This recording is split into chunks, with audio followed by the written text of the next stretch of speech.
Each year, Microsoft Research hosts hundreds of influential speakers from around the world, including leading scientists, renowned experts in technology, book authors, and leading academics, and makes videos of these lectures freely available.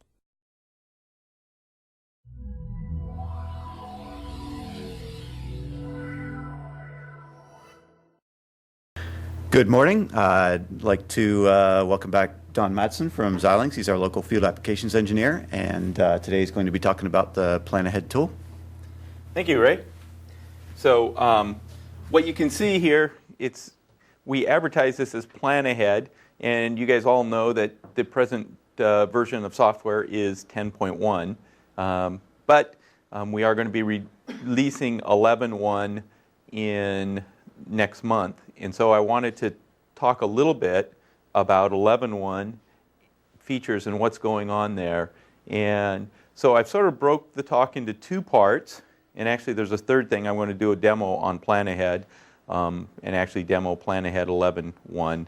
And then for those of you who have used PlanAhead, it looks very similar. So the first section will talk about why you would use PlanAhead. And then the second one will talk about what's new in 11.1. And then I'll do the demo. And the big thing that you need to know about that's going on is we're changing how we're releasing our tool set. So the base tool set that everybody has that's here today is our ISE 11 or 10 software. Some of you have ChipScope. I believe you guys have one PlanAhead license at least. So what we're doing is we're going to bundle everything, and so at 11 it becomes an integrated design suite is what we're calling it. So all of those tools are part of the base platform. And then the only options are if you want to do embedded design, you can get an embedded design tool set. So before I get going too far on PinAhead or PlanAhead portion called PinAhead, can I see show of hands who's used PlanAhead in any form? Okay, so we got a couple guys who've used it. So one of the things we've done is in PlanAhead there's some capabilities for doing floor planning and I/O placement. And in 10.1, all 10.1 seats had a light version of PlanAhead, and that feature was what we called PinAhead, and that was the idea of what do I need to get done for laying out the board and assigning the FPGA pins. And for most of the customers I work with, when they're doing a board design, they're actually doing the board design before the FPGA is done, and they need to know, well, what are the optimal IOs to choose? What do I need to be concerned with banking, with the different IO banks, and voltage rules and things like that. And so PinAhead portion is designed to help cover that. And for those who've looked at PlanAhead, this looks fairly familiar. You'll see here's the pins, and this is the FPGA itself right here, where this is your gigabit transceivers on the edge, and the center column. I'm going to grab a different light pointer because I've got one that will be easier to see. So this is the center columns where my clockings go. These are the VRAM banks on the other side. And so that's what I get. I have the ability down here to see what's in the different I/O banks and then the different I/Os.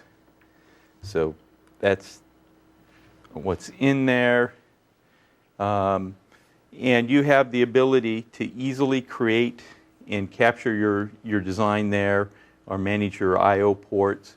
And then we do our design rule checks to verify that, hey, you haven't put I/O standards incompatible I/O standards in the same banks and things like that.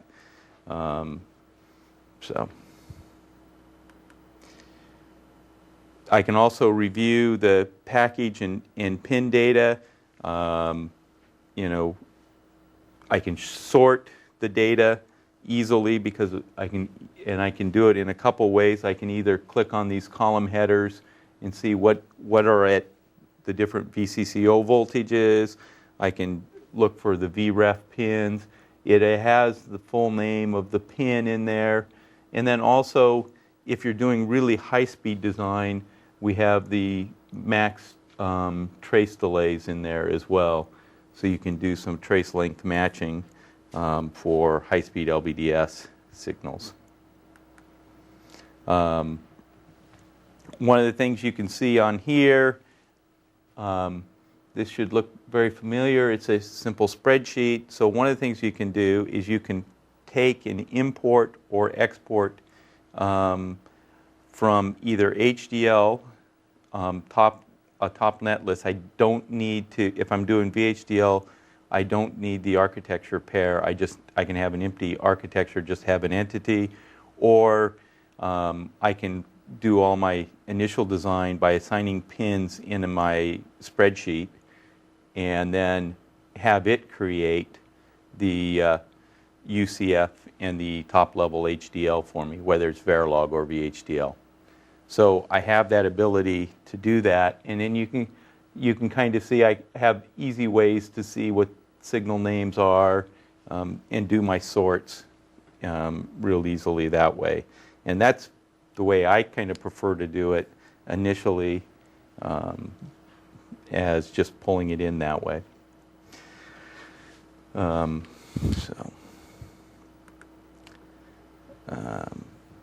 then obviously if we're doing a really large design, it may be that I don't really care about where do the pins go, where do they get placed. It has the ability to use some intelligence and place the IOs in a safe manner for you so that you don't have to worry about that. So, and then the other thing, I guess, is part of that initial floor planning. You know there are a lot of different buffer types. For high-speed design, we have clocks coming in on the regions. They come into a buff IO, buff R. There's some restrictions as to how many banks can I go up or down.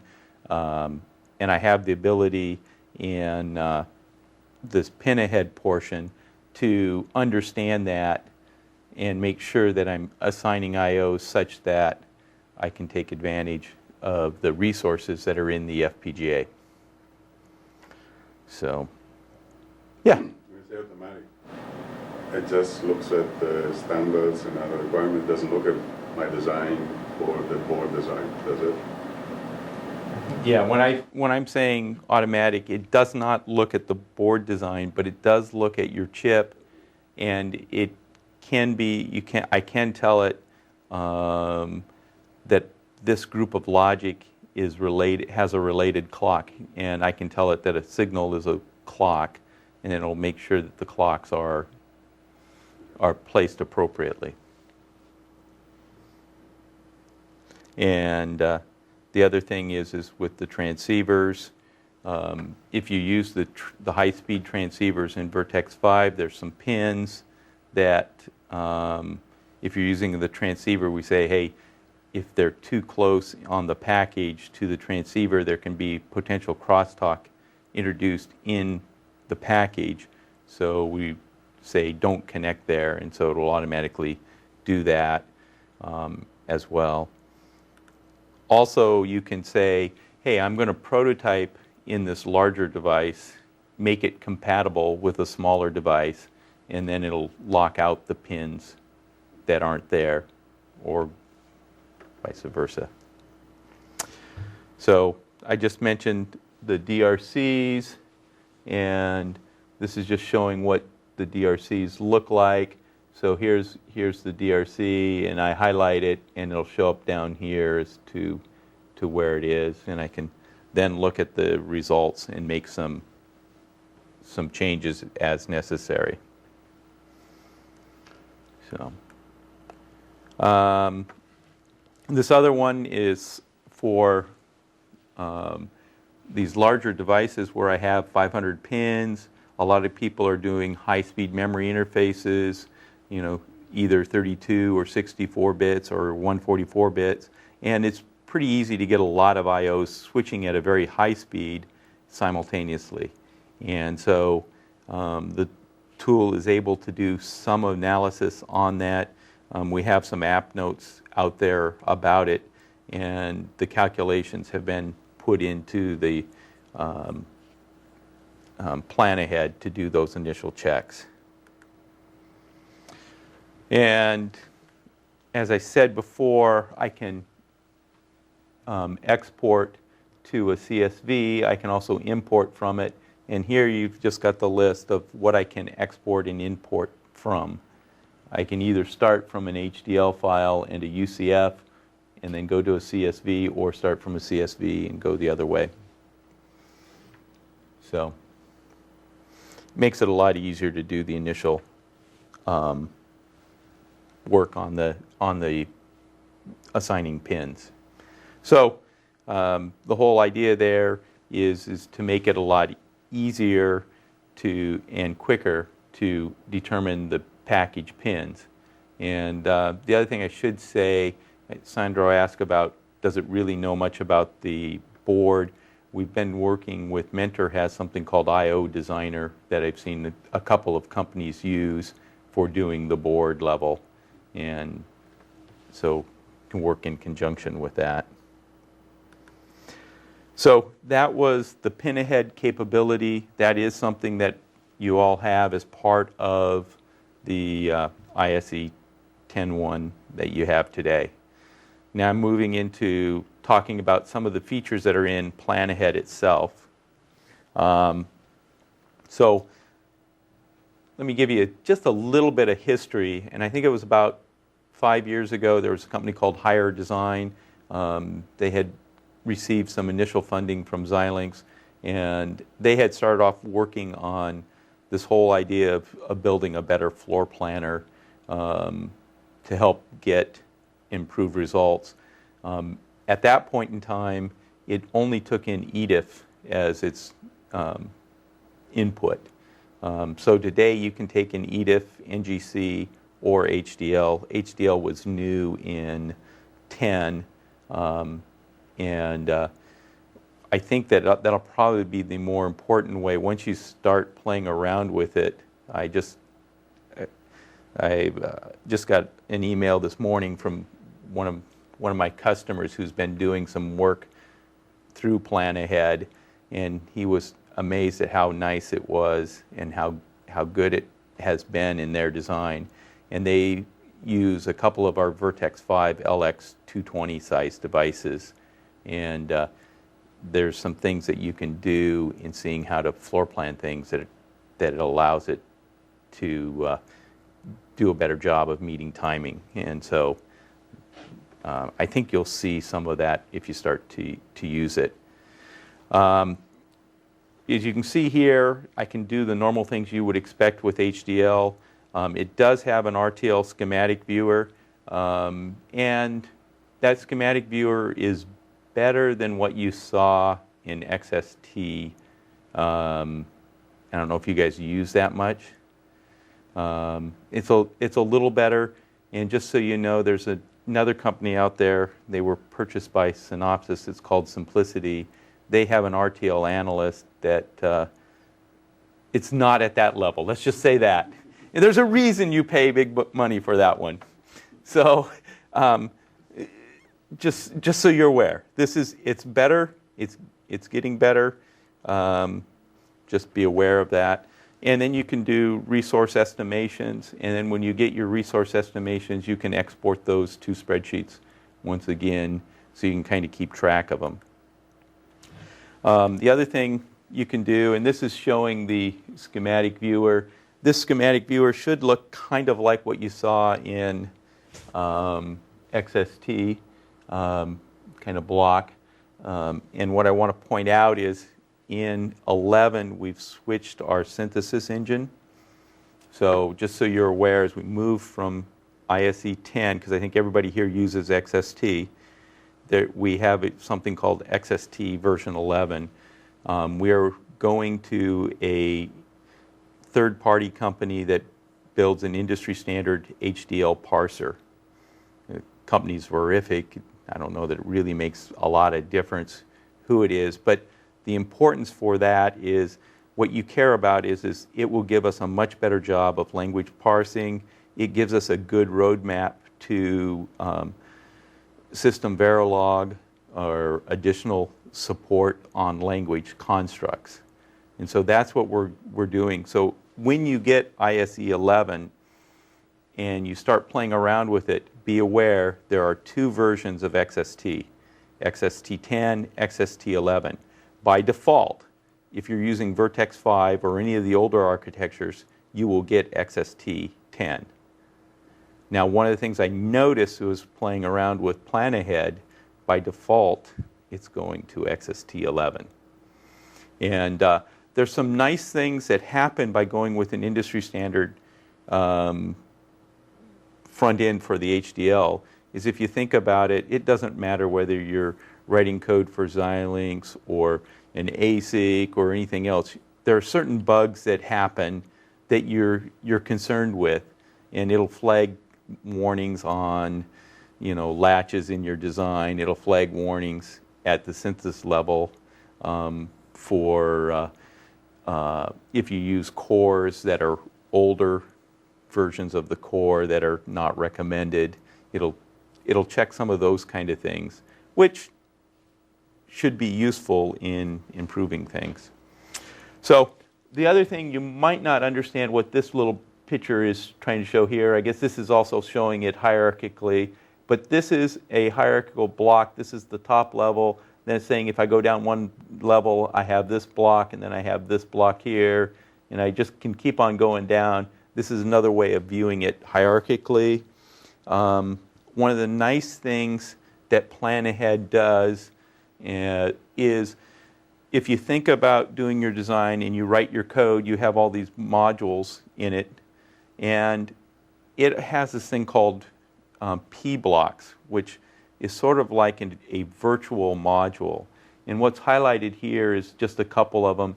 And so now what I can do is I can, in the PlanAhead level, I can say take this block and this block here and call them a group, it's a P block, and give it a name, and then, hey, these things need to be put together.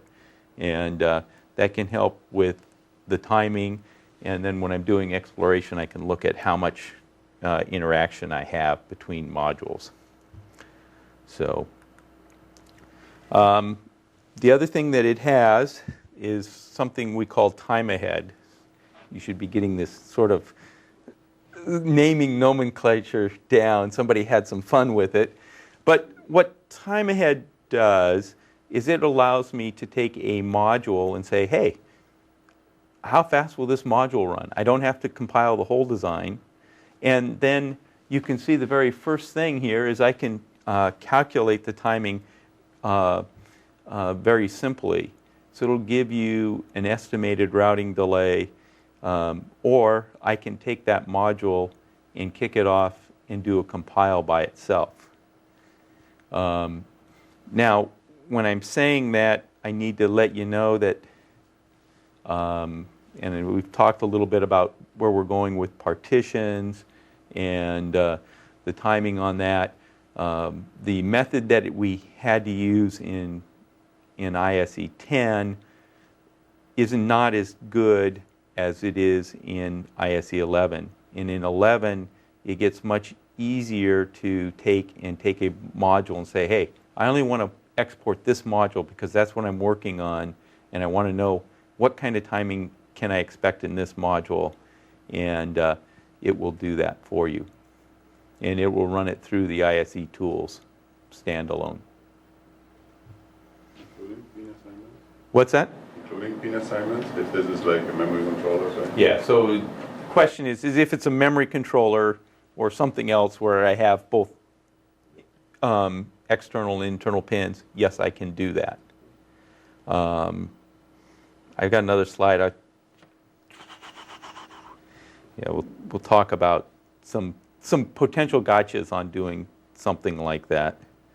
And that is really when you want to do something like that, okay, well, I have my pin constraints. Are those all in a top-level UCF? And, what am I doing?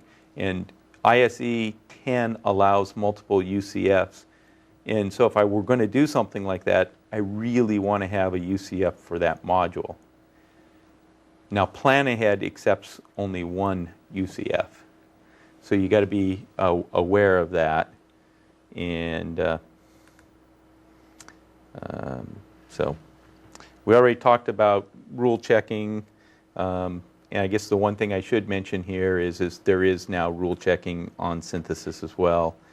So what I was talking about there was running a module and looking at it with TimeAhead. There's another thing called PlanAhead, and we've been promoting this for a while now as the way to get better results. I think some of you guys have been around long enough with Xilinx, you're aware of this idea of multi-path, place, and route. If you think about it now, in today's world, the biggest area to impact the result is at the synthesis level. Then the next biggest area is map, and the last area is place and route. By the time it gets to place and route, I don't have nearly as much ability to impact the overall speed of the design. With PlanAhead, I have the ability to set up runs that either do synthesis or the implementation and use different strategies for design. And then we have this incremental design flow where I use the place and route from the previous design to guide my present place and route. And so what we have is, I've seen some companies with these larger devices, what they'll do is they'll run PlanAhead to try and find what are the best settings. Do I need to run with register retiming in synthesis? Or do I run in global optimization? Do I run map-timing? What are the best options to get a result? And so this just allows me to manage that. It allows me to kick off multiple jobs. And it's limited today on multiple jobs on sort of that operating system you guys probably don't like. But on a Windows environment, it will look at the number of CPUs. So you had 4 CPUs available in your box. So you could kick up off to 4 jobs and tell it to run 4 jobs simultaneously. If you do that, though, of course, don't expect to do anything else on your machine. Yeah, but, we have good support for clusters in Windows. This sounds like a perfect application for Yes. batch scheduling and stuff like that. So why doesn't it happen? Well, I think the issue has been our support in Vista 64 has been where we need to really get that to go, and that has been, sort of our schedule. 10 came out, so that was a year ago in January when that was being released, and Vista 64, by the time we get back, we've had issues there, and so. I was thinking more like the high performance computing pack. So the small company, small group that can share cluster, and developers just throw the jobs like these onto the shared machine. That's the kind of environment I'm thinking of. Okay. Since we seem to be selling well into the small business. So that's not a Vista operating system? I think they still use server. Oh, Windows Server. But they should be out on Win 7. Yeah. So our primary platform has been Windows, and And that, anyway, so I guess that's a question to ask. It seems like a reasonable way to go. But we are doing things, and part of the reason for the switch, as Michael had mentioned earlier, in 10 you have ISE with PlanAhead separate. Now we're integrating with 11. With 12, the primary GUI we expect to be PlanAhead.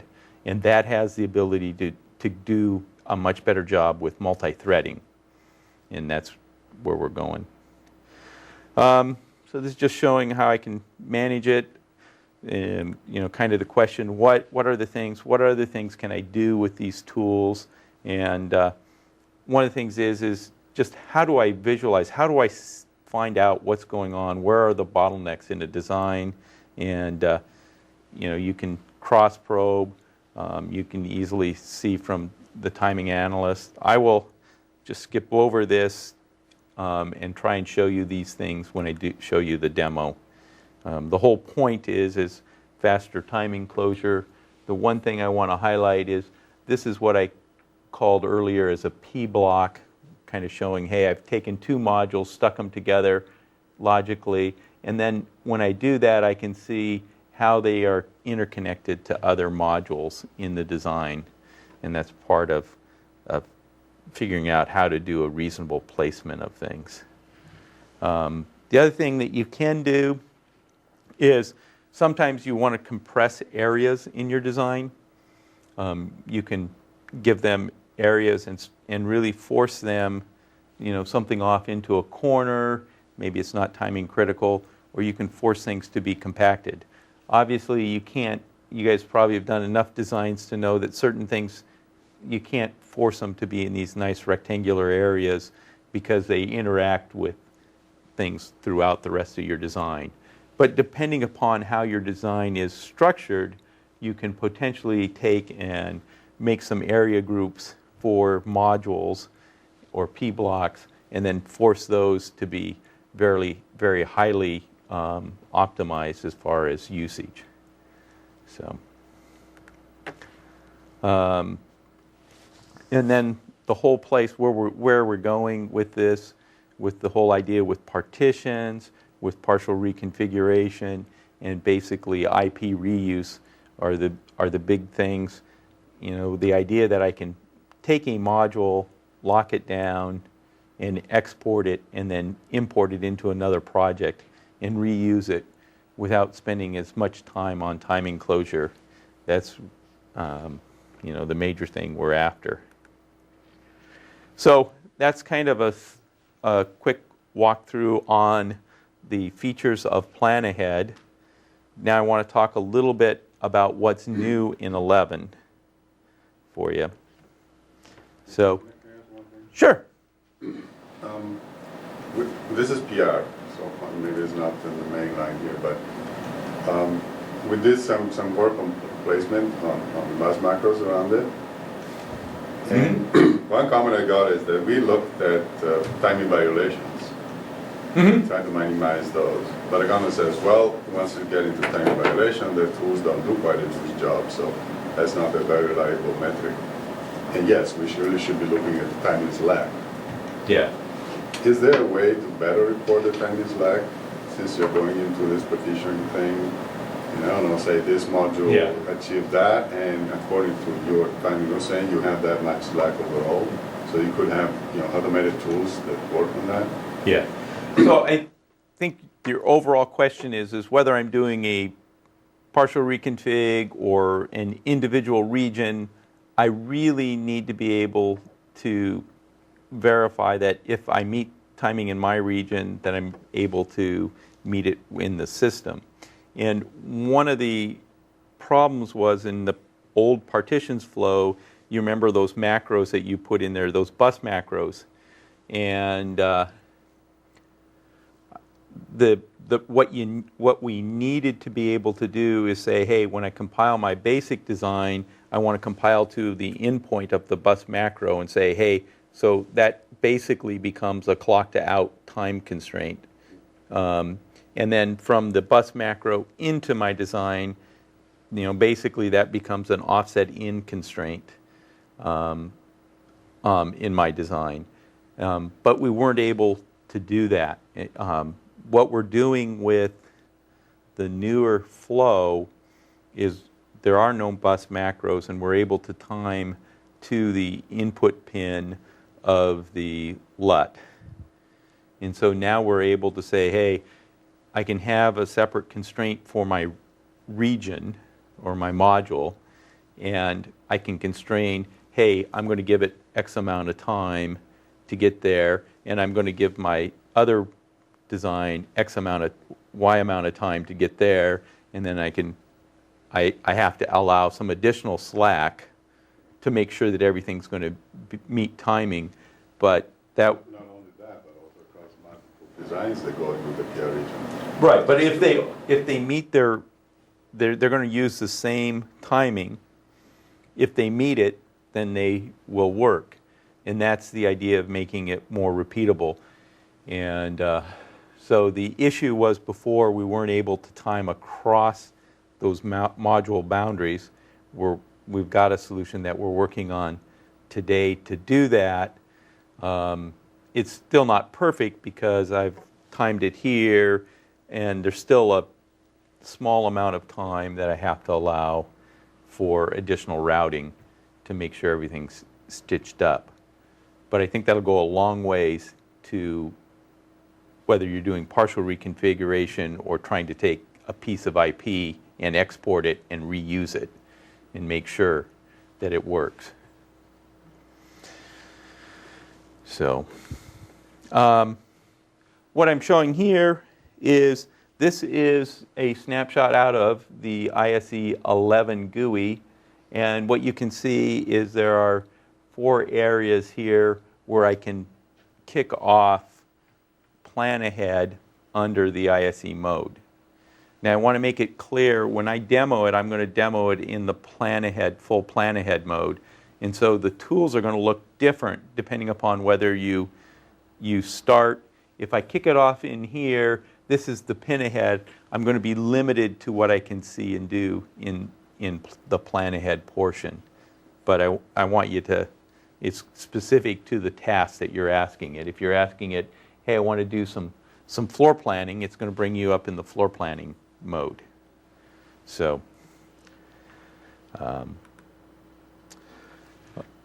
we already talked about this, so I'm going to skip over that. Floor plan logic, I can do the analysis of the design. You do your timing analysis in there as well. So we'll show you that. And I mentioned already I can only have one UCF. So most of these slides here that I've got right here are things that I felt that it was good to have them as a part of the slide deck for you, but I should be able to show you most of this in the demo portion. And this is simply what, if I kick off PinAhead out of the ISE GUI, what I see here, here's my chip and different modules, the device view. So that's a BGA package, or not a BGA, a quad flat pack package. So same thing here, floor planning view and floor planning post view. So RTL view. The other thing that does happen now in PlanAhead, I have the ability to suck in source by a module directory. So I don't have to say, hey, grab each of these individual VHDL or Verilog files. I can say, grab this module or grab this directory. Now maybe you have just one directory with everything in it. I often see people with module level directories, so you can pull different modules pretty easily. And then you can export a list of sources to CSV so that you can know what you need to check in and check out of a library. You can do RTL analysis there. and we can look at it at a schematic view.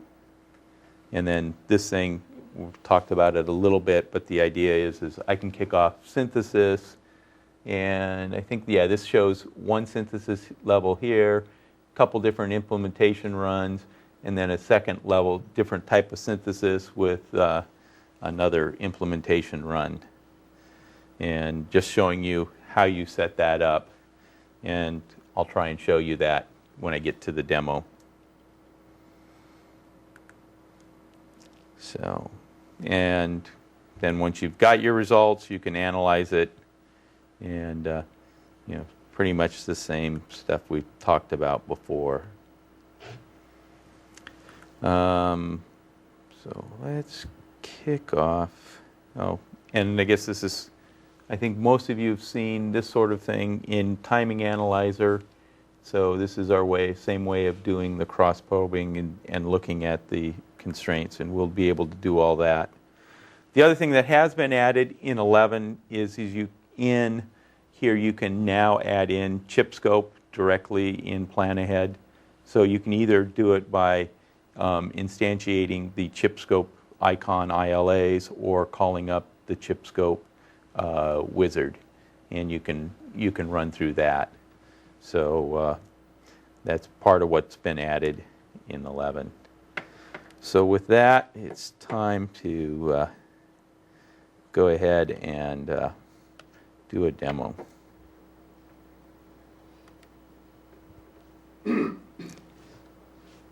Okay, it shows up here. Yeah. So I have a design I've compiled, or started to compile here. The thing you should see, and you can kind of see here while it's opening up that design, is when you open up PlanAhead for the first time, it remembers the previous projects that you've done, and it also has here a list of some tutorials designs, some simple designs that you can play around with. And so that'll allow you to get better acquainted with the tool and what you can do with it. So that's going to start up in a minute. And one thing that's going on here is I ran a design, and it's a fairly significant design. It's a Vertex 5 SX35, and give you a feel for it. And I ran it on my laptop, and it didn't quite finish, so I closed out of it in a unfortunate manner before starting this presentation. So that's part of why it's taking its time opening up. It's not happy about how I closed out of it. You've been there before. No. So here's what it looks like, and this is going to be a bit interesting to show you. So maybe I'll just walk around here. So this is what it looks like when I pull it up. There's some windows here. So this is my sources window. I grabbed a project that I had the HDL source for. So I can see that. I can open up one of those sources. I can evaluate it there. You can see there's a physical hierarchy tab, and I'll flip between that. Then down here, this will show properties. When I'm running, sometimes that'll show me some of the different options. And you can see here's the modules that are in this design. It has a CPU engine in there, a couple of USB cores, and just so you know, I've taken a look before, and I'll show you when I take a look down here at some of the runs that I've made.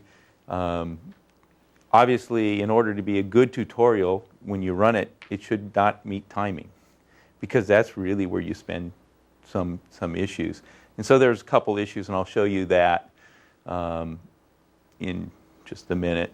And I/O ports, types, it's all pretty self-explanatory there.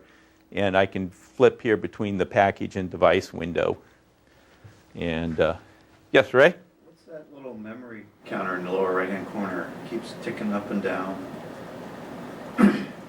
Yeah. Good choice. Good question. Let me see if I can get my mouse over here, because I've got a very small.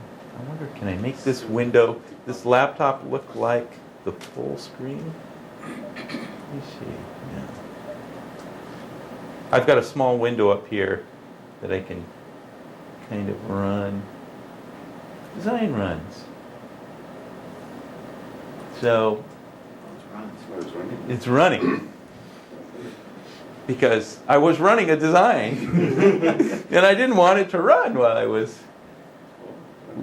So that's what's going on, and that's why the memory is going up and down. Now, where is my mouse go? Okay, back over here. So this is a little bit awkward. So what I wanted to show you is, let's just make this, float that window down here. Oh, great. It's full screen on my laptop. But somehow I don't think you can see that. So let's drag that over to here. There. Oh, geez, that's not what I wanted. Oh, sorry. It's not the window I wanted. So this is a par run, and you can see as I change the run, it'll show me over here. I can look at the option set here, and reports and everything. But the real thing I want to do, I'm going to kill that window. These things aren't really designed very well for a 1024 by 768 display. So what you can see here is how long did it run, and I guess I have to slide over just a little bit. But here's the number we're interested in, timing score. So this one was, and these two are the best two results.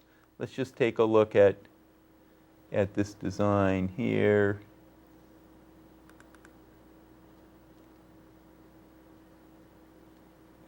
Yeah, so it's going to import it and take a look at it in running here. So now it's loading all the associated reports and everything with that run? Yes, and basically the associated placement as well. So now I've got the placement in here. So now if I select CPU engine here and right click, let's just highlight it in color here. You can kind of should be able to see that. And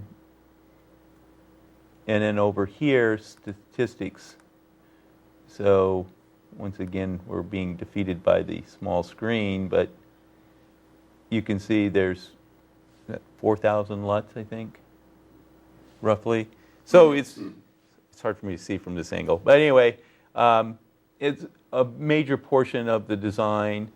You can see down here, we now have our timing analysis. So I can look at the timing results, the I/O here.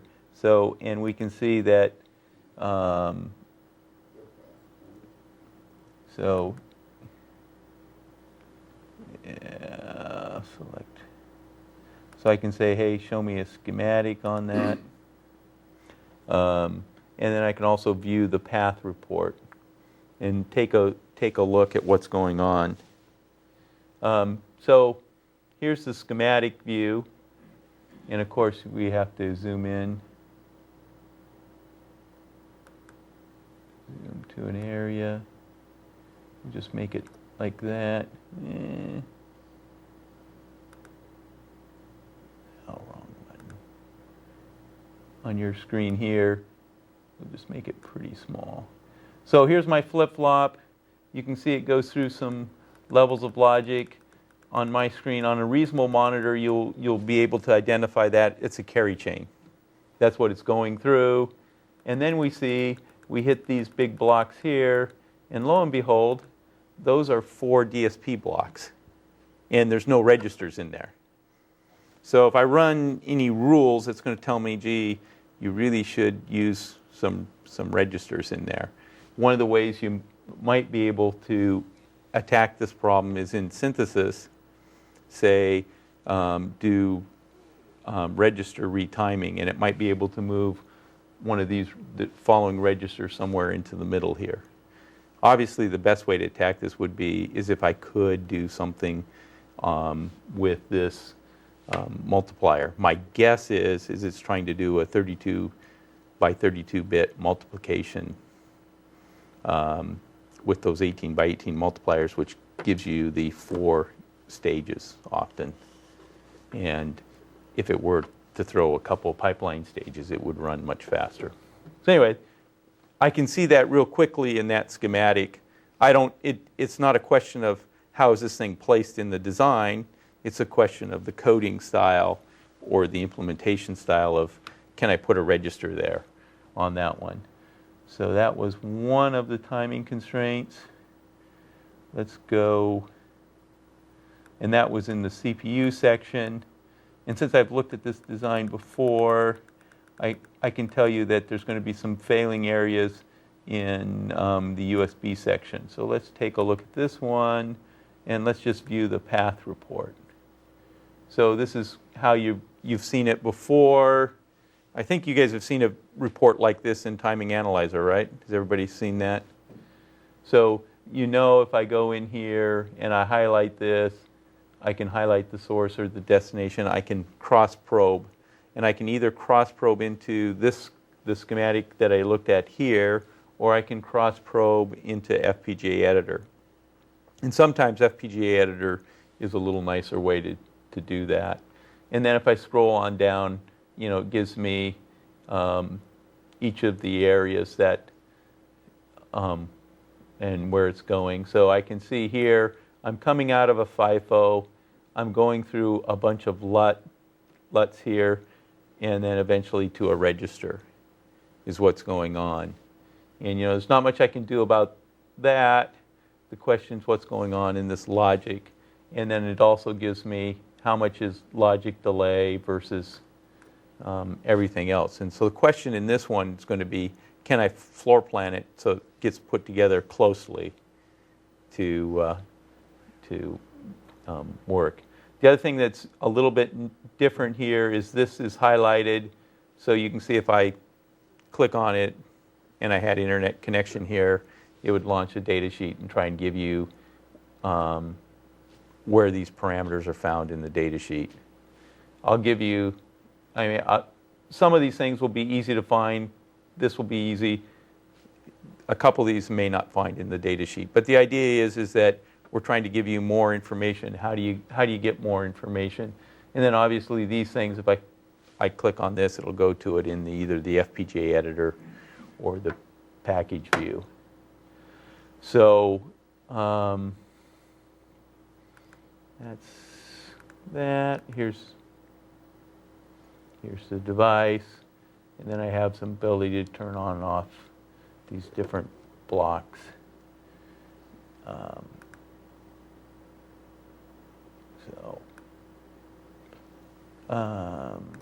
And I can say, gee, just compress everything. So it's a pretty nice way to maneuver around in here. Let's see. That's not IOs. There. Get the IO nets off. So now I can see, and that's that path that I had just selected. So that's the overall view. And then if I come down here to my design runs, you can see if I click this, I can set this up to run.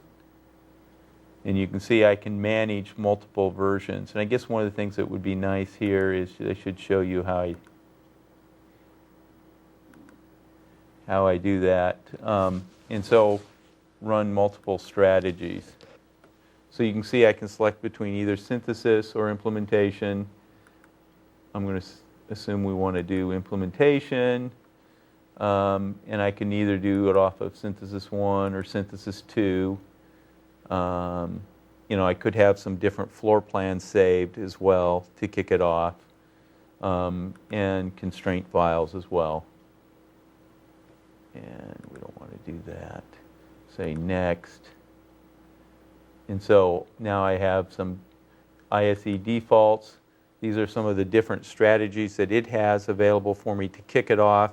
Obviously, I can create my own strategies as well after and use those. Notice here, this is ISE 10 and ISE 11. So depending upon what version of ISE I've been using it in, I might want to, from the PlanAhead, to kick it off in an older version. So I can do that as well. So I think, and then I can add more. And let's see. And then this is where I can run how many jobs can I run. So, I can only run 2 on here because I only have a dual core. I can also generate scripts so that now I might want to have scripts so that I could launch it at a later date, however I want. And I thought somewhere, if I'm networked up, I can launch onto other machines. And Does that work under Windows? yeah, this is Windows. But you mentioned, you were talking about differences between, I think, Linux and Windows, and difference in spreading jobs around, that I was wondering if... So on a Linux box, I would be able to call other Linux machines. On a Windows box, I can only call the CPUs in the Windows box. So the networking today thing would not appear there. Right. But I can pass it a list of hosts that I have ability to run on. If they were running Linux. Yeah. Can And you do from Windows to Linux cluster, for example? can I do what? From Windows to a Linux cluster machine?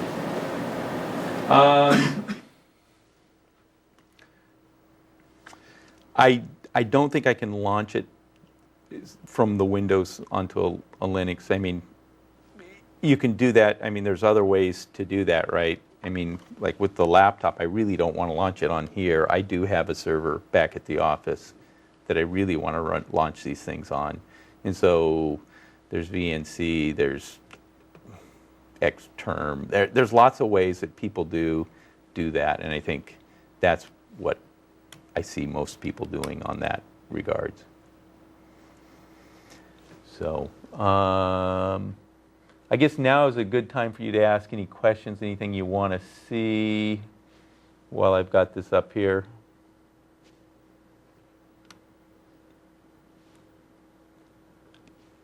Yeah.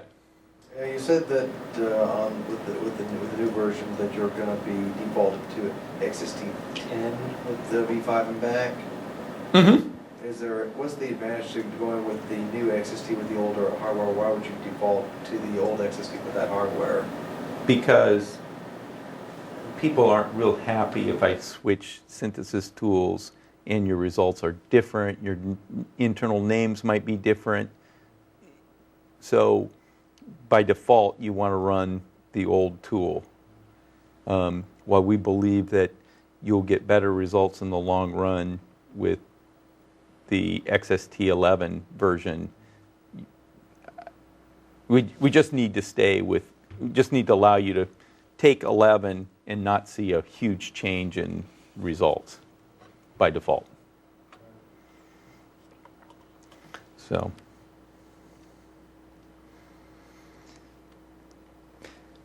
anyway, that's the demo, and just wanted to leave you with a few places where you can get more information. We do have some up on the web under xilinx.com/PlanAhead. There are some nice talks on different features like PinAhead or ExploreAhead or doing the timing. As I said, even in ISE 10, if you open up PinAhead, there are some nice demos under it. In 11, obviously I showed you there were those 3 designs already there for you to start playing around with, and they're full tutorials on how to use them as well. And last thing, if you have questions, feel free to send me an email, give me a call. So, thanks, guys.